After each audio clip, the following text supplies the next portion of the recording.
नमस्कार दोस्तों, मैं GC Pandey, expert Indian polity and governance.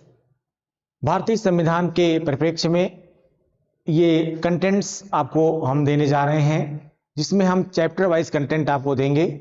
और ये वो कंटेंट्स हैं जो हम बहुत संक्षेप में, वो शॉर्ट में हैं, लेकिन ये आपके रिवीजन मोड में होंगे, ठीक है, जिसमें आपको हम पॉइंट वाइज चीज़ों को रिप्रेजेंट करेंगे। इससे आपके जितने भी ऑब्जेक्टिव क्वेश्चंस हैं, ठीक है, और वो सभी आपको जो है सॉल्व करने में आसानी होगी।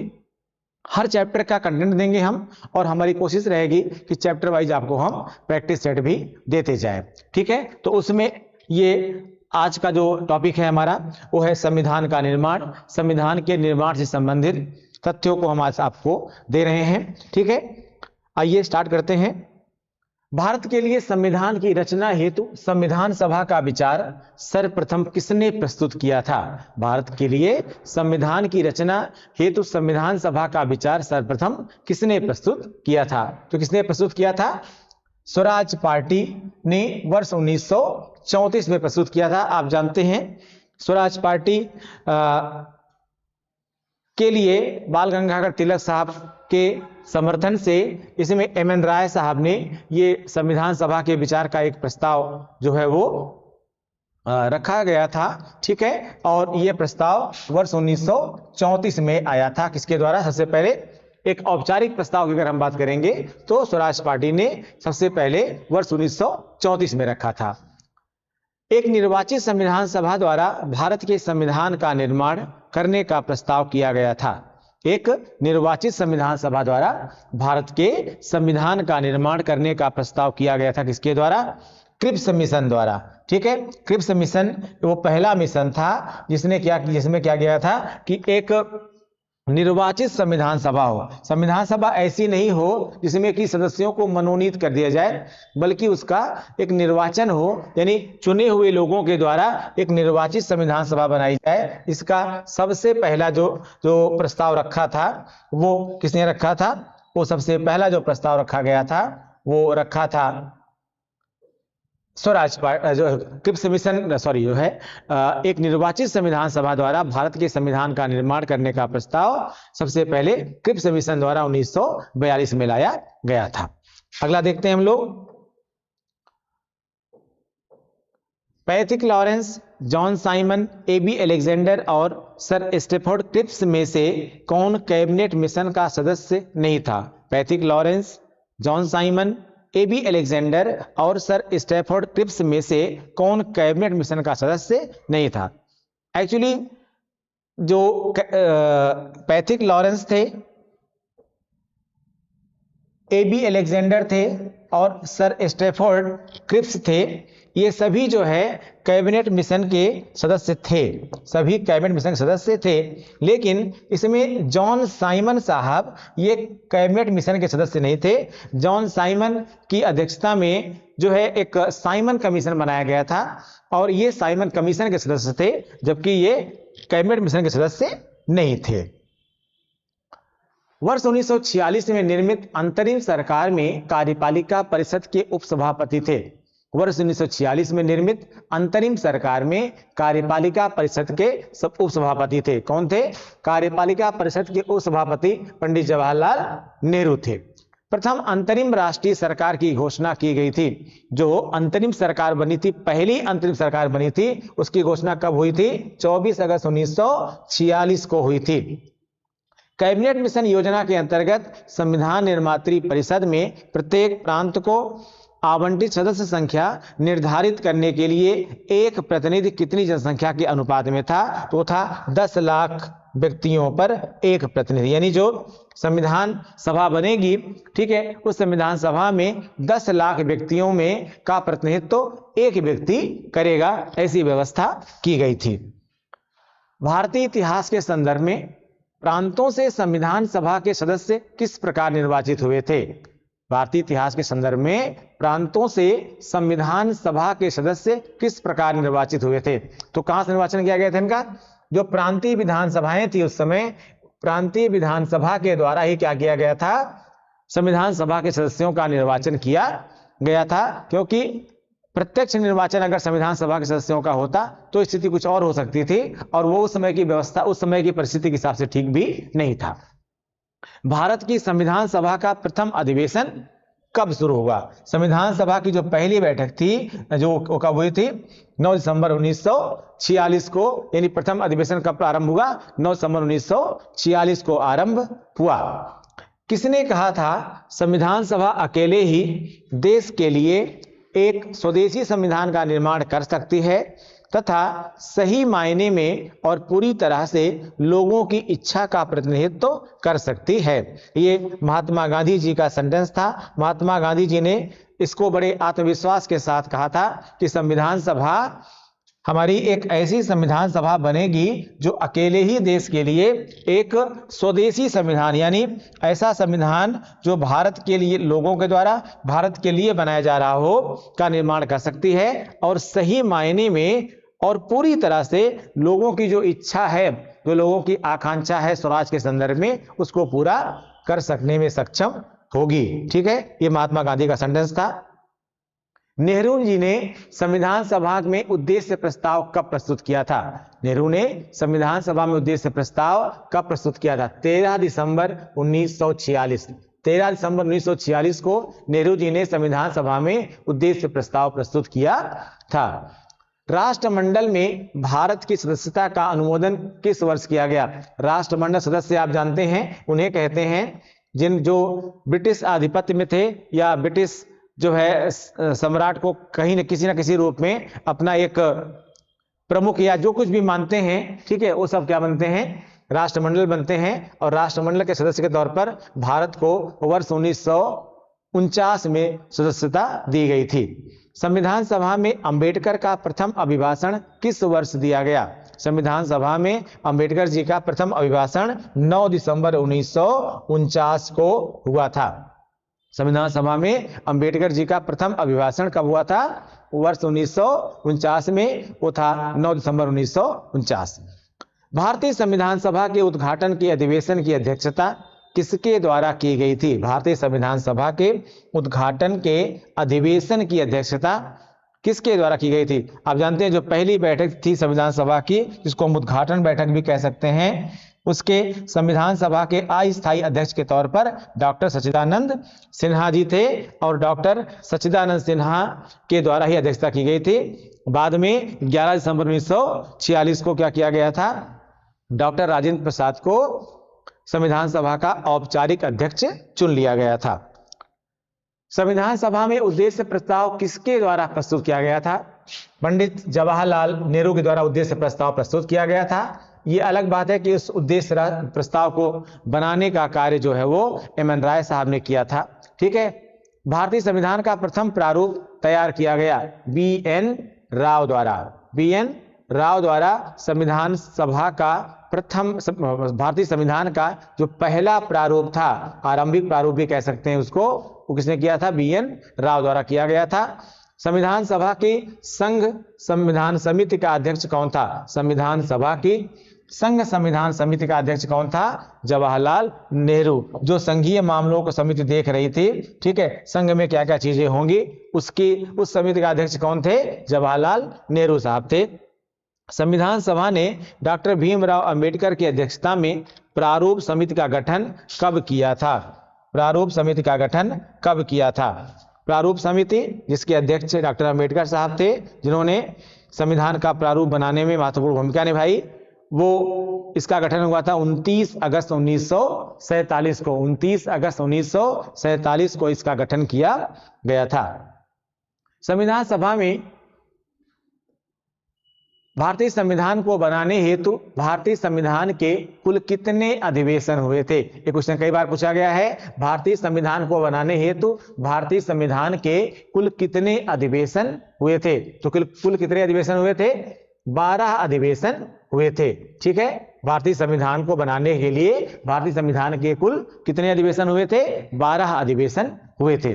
भारतीय संविधान के निर्माण के समय संवैधानिक सलाहकार कौन थे? बी.एन. राव साहब। ये क्वेश्चन भी कई बार रिपीट किया गया है। संवैधानिक सलाहकार जो थे, आप जानते हैं संविधान का पहला मॉडल भी इन्होंने प्रस्तुत किया था और साथ में संवैधानिक सलाहकार के तौर पर बी.एन. राव साहब को अपॉइंट किया गया था। भारतीय संविधान को संविधान सभा द्वारा अंगीकृत किया गया। ठीक है, भारतीय संविधान सभा द्वारा भारतीय संविधान को संविधान सभा द्वारा अंगीकृत कब किया गया था?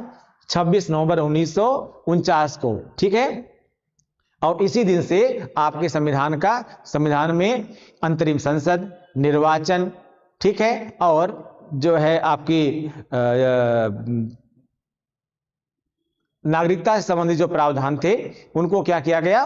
वो तत्काल प्रभाव से ही लागू कर दिया गया था। और ये दिन कौन सा था? 26 नवंबर 1949 था। ठीक है, भारत की संविधान सभा की अंतिम बैठक किस तिथि को हुई थी? 24 जनवरी 1950 को हुई थी। भारत की संविधान सभा की अंतिम बैठक कब हुई थी? किस तिथि को हुई थी? 24 जनवरी 1950 को हुई थी और 26 जनवरी 1950 संविधान को पूर्ण रूप से भारत में लागू कर दिया गया था। संविधान को 26 जनवरी के दिन लागू करने का लागू करने का जो निर्णय था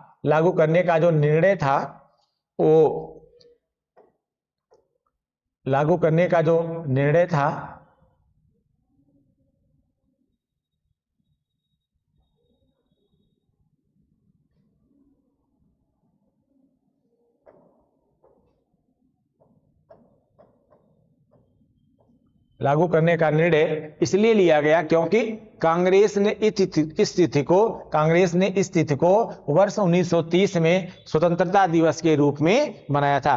पहली बार कांग्रेस ने 1930 में 26 जनवरी के दिन ही क्या किया था? स्वतंत्रता दिवस के रूप में 26 जनवरी 1930 को कह सकते हैं कि कांग्रेस ने पहला स्वतंत्रता दिवस मनाया था।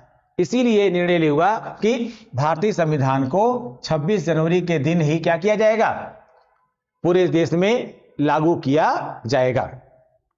भारतीय संविधान को अपनाया गया था। किसने अपनाया था? भारतीय संविधान को संवैधानिक सभा द्वारा यानी संविधान सभा द्वारा अपनाया गया था। और संविधान सभा क्या कर रही थी? पूरे भारत का प्रतिनिधित्व कर रही थी।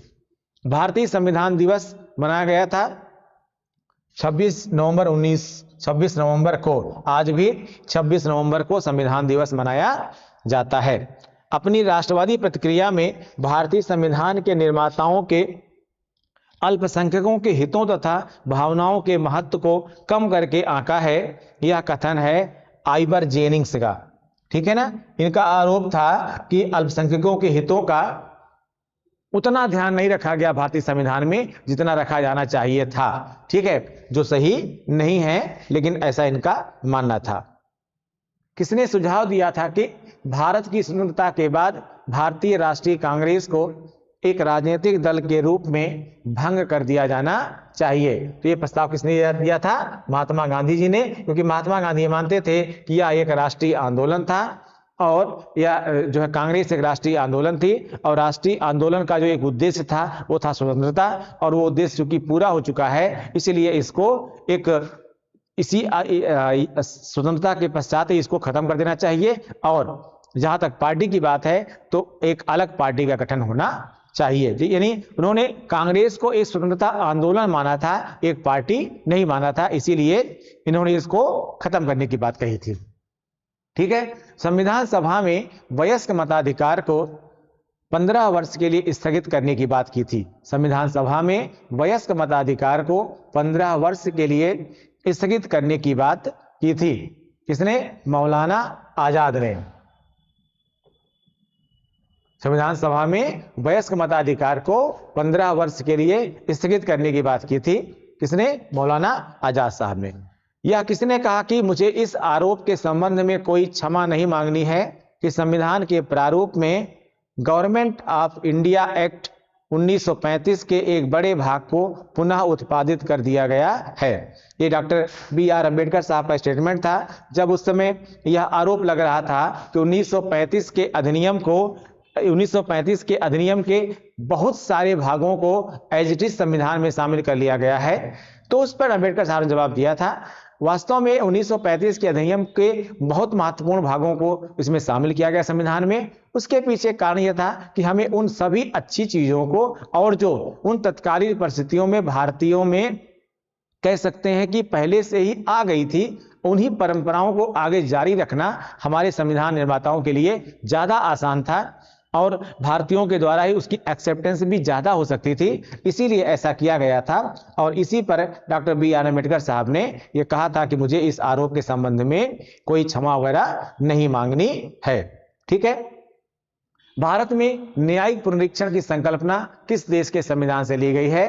तो भारत में न्यायिक पुनरीक्षण की संकल्पना कहां से ली गई है? संयुक्त राज्य अमेरिका से, यानी जुडिशियल रिव्यू का कॉन्सेप्ट कहां से लिया गया है? संयुक्त राज्य अमेरिका से लिया गया है।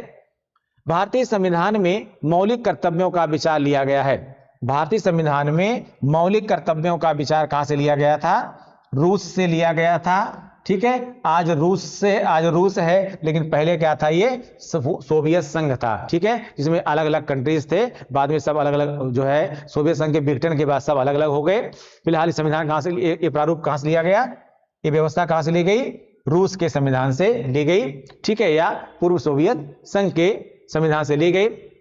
मौलिक कर्तव्य वो हैं जो आपको ये बताते हैं कि एक सभ्य देश के सभ्य नागरिक के तौर पर आपके ये कर्तव्य हैं और आपको इनका निर्वहन करना चाहिए, क्योंकि अगर आपको मूल अधिकार दिए जा रहे हैं तो उसी परिप्रेक्ष्य में आपको ये समझना चाहिए कि अधिकार के साथ कर्तव्य और दायित्व का होना भी बहुत आवश्यक होता है। भारतीय संविधान में अवशिष्ट शक्तियों का सिद्धांत किस देश के संविधान से लिया गया है? तो अवशिष्ट शक्तियां वो शक्तियां हैं जो संघ और राज्य के अलावा शक्तियां होती हैं, वो कहां से लिया गया है? कनाडा के संविधान से लिया गया है। संविधान में संसद के विशेषाधिकार संबंधी प्रावधान किस देश के संविधान से प्रेरित हैं? कहां से लिया गया है? ब्रिटेन से लिया गया है।